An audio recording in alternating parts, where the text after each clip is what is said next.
Pode chegar, que a festa vai começar. Sabe aonde você tá? Naquele lugar que tu ouve falar. O primeiro grupo de dança que eu entrei, eu tinha 4 anos. Na época chamava dança de rua até, não era nem hip hop, era dança de rua. Eu mudei pro axé, aí gostei muito. Aí com 14 eu montei meu primeiro grupo de dança e fiquei até os 21. Deixa eu dançar. Eu só não terminei a faculdade por causa do pó, mas fiz 2 anos de educação física. Depois dos 21 eu tinha parado de dançar. E tipo, eu achava que eu não sabia dançar mais. Não conseguia fazer mais. Mas aí até que teve um slames, me pegaram bêbado, travado, e eu falei, eu vou participar dessa bomba, já que vai ganhar R$50 mesmo em primeiro lugar, vou participar. E eu ganhei. Foi daí que eu voltei a dançar. Hoje, eu posso dizer que o TTT, ele mudou minha vida. Totalmente.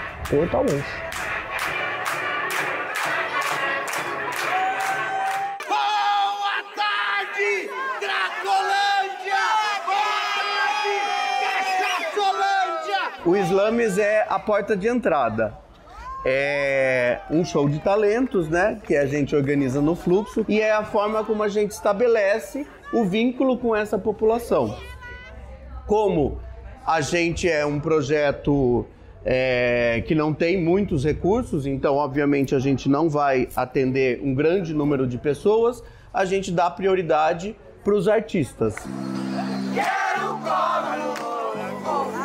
de casa, posso dormir aqui com você. E a ideia é justamente essa. Primeiro, reconhecer a pessoa como artista, por isso que ela ganha um cachê, inclusive, como premiação, né, da apresentação artística que ela executa. E que, quando a gente revela isso, inclusive, a gente ajuda a desmistificar essa ideia de que essas pessoas não têm mais controle sobre si, de que elas nem são mais pessoas, né? De que elas são zumbis e a gente pode fazer o que a gente quiser com elas. R$20 para cada. Eu era uma pessoa que eu tinha estigma com quem usava crack. Ah, você vai usar essa porra aí, mano, você é louco, pá, não sei o quê. E aí incentivava as pessoas a largar ele, mas não raio. Beber uma cachaça, tomar uma cerveja. Eu mesmo tinha. Até eu começar a acessá-lo e entender, ó, eureka, pá! Bateu com uma paixão no primeiro grau. A diversão vem muito do uso de substância. Pô, quem não chega do seu trabalho, quer fazer seu happy hour, né, que fala, toma aquela brejinha com os amigos no final de semana, né, chegar a abrir aquela taça de vinho, fumar um cigarrinho no momento do expediente, né, é uma prática humana usar substância.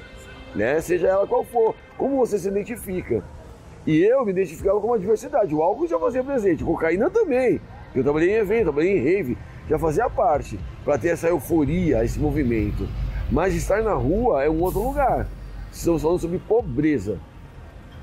E aí você tem que se tornar um novo ser ali para conseguir garantir minimamente um copo d'água. E aí chegou o crack nessa história, né? E tem uma discussão muito importante a gente fazer, por que elas usam? Porque estar em situação de rua é tão difícil que acaba sendo uma automedicação. Você usa crack porque é difícil dormir na rua à noite, é perigoso, então você precisa ficar acordado. Você usa álcool para se amortecer e conseguir dormir durante o dia numa cidade barulhenta. Enfim, tem essas nuances que não são ditas e que não são discutidas, mas fica focado só no uso de drogas porque é o moralmente mais fácil de fazer. E aí, usando a moral novamente, você acaba deslegitimando essas pessoas como humanas, porque elas fazem uma coisa que é errada, né? Fazer uso de substâncias, como se a maioria da nossa população não fizesse.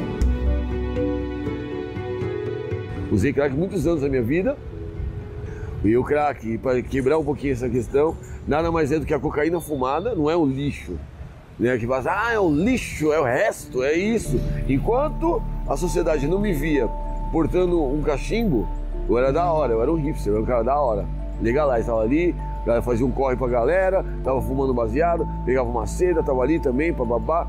A partir do momento que o recorte muda, que você apresenta num novo lugar, Você já é marginalizado, você já é punido, você já é perseguido, você é preso, você é morto. Se a gente pensar na perspectiva da garantia de direito, da garantia de saúde, da garantia de assistência, da garantia de construção de projeto de vida, projeto terapêutico singular, a gente não tem política pública implantada nesse sentido. Eu vim procurar ajuda no Cratod, que hoje é Hub, sei lá o nome daquilo. Na época não usava crack ainda. Não usava crack, só cheirava cocaína. Mas também todo dia, 8 horas da manhã eu tava no CAPS, saía do CAPS só 5 horas da tarde. De 5 horas da tarde até das 10 horas da noite. Eu vou fazer o quê? Ficar sentado na calçada olhando o mundo? Não. Vou usar fato. O que a gente percebeu é que todo o serviço vinculado a um atendimento em liberdade está sendo desmontado. No próprio Hub, que antes era o Cratod, sempre teve um CAPS que funcionou lá dentro e que fazia um atendimento relativamente bom, assim, a gente ouvia falar, os próprios usuários falarem bem, e que foi desmontado. Agora, recente, o CAPS foi fechado, né? Então, quer dizer, uma certa política pensando em outras possibilidades de tratamento também está sendo desmontada. A grande maioria das pessoas já passaram por processo de internação, entende? Ao contrário do que se diz, as pessoas já foram internadas. Muitas pessoas com internações super longas, quase sempre elas não tiveram, depois da internação, uma porta de saída dali. Depois dali acontece o quê? E elas voltaram para a rua. Um desses roubos que fizemos, a Civil foi me buscar lá no Cratod. E aí me esconderam e no dia seguinte me internaram. A pessoa só para mesmo como quer. De verdade. Tem que crer. Eu não tenho muita internação, só 24.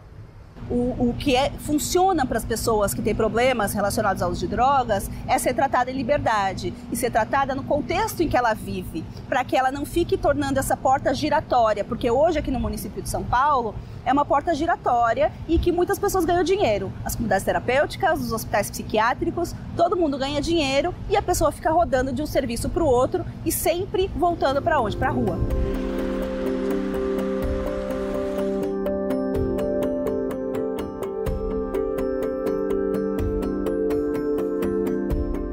Hoje não oferece mais essas alternativas e aí oferece internação, que é muito menos eficaz do que você trabalhar a figura na sua complexidade, né? Na sua violência, na sua amorosidade, e aí a palhaçaria consegue fazer isso, porque ela consegue o vínculo com o outro.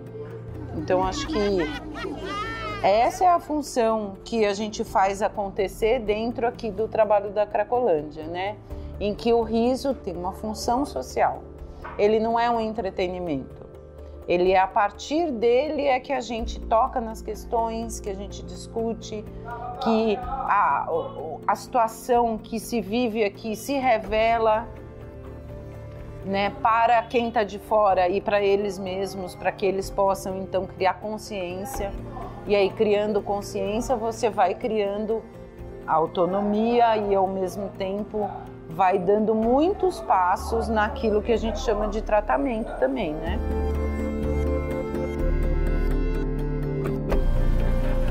Eu cheguei até o Tem Sentimento, inclusive quando eu cheguei no Tem Sentimento, eu cheguei e falei pra Dona Carmen assim, Dona Carmen, se a senhora não tiver dinheiro para me pagar, eu trabalho para você voluntária. E eu já tinha experiência na costura. E eu já tinha o curso de costura, então eu só precisava da oportunidade. Por eu já ter experiência, eu comecei a ganhar mais dinheiro aqui. Do nada eu tava tirando R$1,50 por máscara e tirando R$2.000 por mês. Da rua eu consegui alugar um cômodo e desse cômodo eu fui me organizando, terminando os estudos, me capacitando. Na hora que eu vejo, eu me encontro limpa de droga, graças à costura, graças à moda, graças à redução de danos e à geração de renda.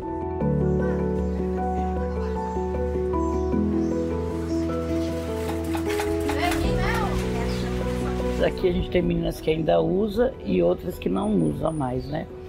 E o quanto que estar aqui é importante para elas, né? Enquanto elas estão aqui, elas não estão usando droga. A hora que sai do portão para fora, aí é a vida delas, né? Mas aqui dentro, ela funciona, tem sentimento, e funciona como redução de danos por isso.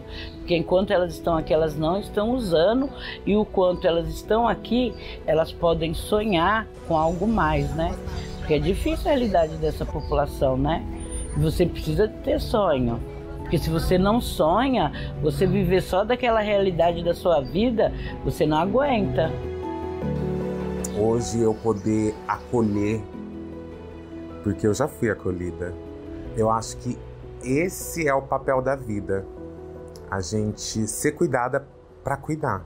O clima aqui está difícil, mas se liga aí, parceiro, que eu vou continuar. O palhaço também é um acolhimento para o território, entende? Ele também acolhe. Não só os que estão aqui com a gente, mas os que a gente encontra no caminho. Encontra, que às vezes segue a gente até lá. E ter consciência de que isso já é uma redução de danos, né? Quando eu paro o que eu estou fazendo ou consumo o que eu estou tendo para ir ali competir com os no Slames, para ir ser o jurado, que é uma coisa que eles adoram, assim, eles saem daqui falando, eu sou jurado, eu quero ser jurado. E a quinta nota é 10! Isso já é redução de danos, né? Isso daí já é função social. Redução de danos, ela é possibilidade de troca, possibilidade de cuidado, possibilidade de construir vínculo. A redução de danos, ela passa pelo profissional entender que o desejo é do outro. Então, a partir do desejo do outro, a gente propõe e oferta o cuidado. Então, quando a gente está falando de um cuidado que ele é singular, a gente está falando de política que ela não pode ser uma caixinha. A população, a sociedade, os governos, as pessoas, todo mundo sabe que a droga existe, a droga está aí, vai existir eternamente, né? Não há nada que vai fazer com que a gente deixe de ter substâncias psicoativas na sociedade. Então a Cracolândia, no meu ver, ela é uma zona de tolerância, um espaço de uso, uma cena de uso que poderia ser muito bem aproveitada pelo poder público para atingir objetivos de vida das pessoas, né? Então o que falta e o que é necessário que a gente tenha nesse espaço são serviços que atendam às demandas das pessoas. Serviços de baixa exigência, por exemplo, centros de convivência. Internacionalmente existem espaços onde as pessoas fazem, são espaços de uso seguro, as pessoas fazem uso no espaço, no andar de cima ou do lado tem o espaço do tratamento. Quando a pessoa quer fazer o tratamento, ela vai para aquele espaço. No mesmo espaço tem possibilidade da pessoa se alimentar, tomar banho, acessar renda básica. Você não trata só a dependência química, né? Você precisa trabalhar a pessoa como um todo, né? É a parte emocional, né? O que leva essa pessoa a usar droga, né? Então, falta muito esse cuidado, né? Porque aqui se fala muito só em droga, né? Mas não fala por que essa pessoa está nessa situação. Por que ela usa? Ela está usando para fugir da realidade? Mas que realidade é essa que ela está fugindo? A gente tem uma ilusão, e aí desde sempre existiu essa ilusão, que a saúde resolveria o problema das drogas no mundo, no Brasil, em São Paulo, e isso não é verdade. A gente sabe que essa é uma demanda intersetorial, então a gente precisa realmente assumir que não é só saúde, que é assistência, educação, direito humano, cultura, lazer, esporte, geração de trabalho, moradia. Não dá para ser só saúde, interna, volta, que isso é um gasto de dinheiro público desnecessário, não no ponto de vista do cuidado, mas desnecessário porque a gente não vai ter segmento desse cuidado, porque a pessoa não tem comida, não tem trabalho, não tem moradia, então ela vai sempre retornar nesse ciclo. Não crio mais expectativas para mim não me frustrar.